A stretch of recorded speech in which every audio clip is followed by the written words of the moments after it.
جہاں جہاں بھی کوئی چیز فرض ہوتی ہے، واجب ہوتی ہے، کہیں بھی اس میں کوئی ایک مسئلہ بھی مستثنا نہیں ہے، اس میں استطاعت شرط ہے۔ وضو آپ پر فرض ہے بشرطے کہ آپ پر وضو کی استطاعت ہو۔ اگر آپ وضو پانی استعمال ہی نہیں کر سکتے تو پھر اس کے لیے متبادل ہے، تیمم کر لیں، مسح کر لیں، جبیرہ پر مسح کر لیں۔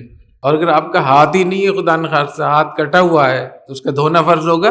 کہیں گے جب آپ کا ہاتھ آپ نے چاروں آپ نے فرض ادا ہی نہیں کیے۔ تو استطاعت وضو میں بھی ہے، استنجے میں بھی ہے، نماز میں بھی ہے۔ نماز میں قیام فرض ہے، اس کے لیے جو کھڑا ہو سکتا ہو، جو کھڑا نہیں ہو سکتا اس کے لیے قیام۔ استقبال قبلہ فرض ہے، اس کو پتہ ہو کہ قبلہ کس طرف، اینما تولوا فثم وجہ اللہ۔ تو اس طریقے سے آپ کسی بھی چیز کو دیکھ لیں، نماز ہے، روزہ ہے، زکوٰۃ ہے، حج ہے، جتنا بھی نظام ہے ہمارے دین کا، چاہے وہ معاملات ہوں، چاہے وہ معاشرت ہوں، چاہے وہ اخلاقیات ہوں، حتیٰ کہ چاہے وہ ایمانیات ہوں، اس میں بھی استطاعت شرط ہے۔ الا من اکرہ وقلبہ مطمئن بالایمان۔ اگر کوئی آدمی کلمہ کفر پر آپ کو مجبور کر رہا ہے تو اس میں بھی آپ کو چھوٹ دی گئی ہے کہ اگر آپ کے دل میں ایمان ہے اور آپ اس سے مطمئن ہیں تو زبان سے کلمہ کفر آپ بول سکتے ہیں۔ فمن اضطر غیر باغ ولا عاد فلا اثم علیہ۔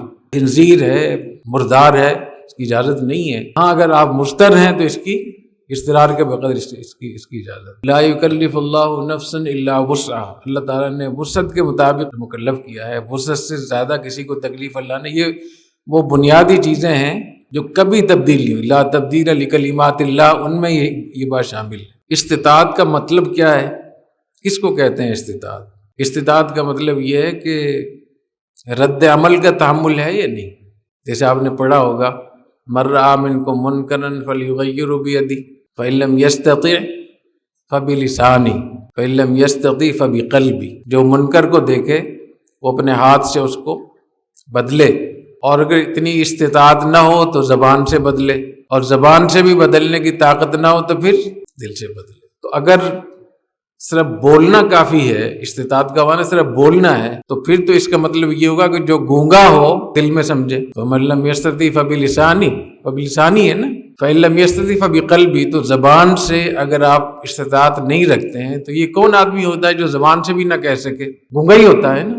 تو باقی جتنے بھی ہمارے دین کے احکام ہیں، جو فرائض ہیں، واجبات ہیں، جہاد، قتال، ہجرت اور جتنی بھی چیزیں ہیں، اس میں اس کو دیکھا گیا ہے کہ اس کا جو رد عمل ہوگا اس کا تحمل ہے یا نہیں۔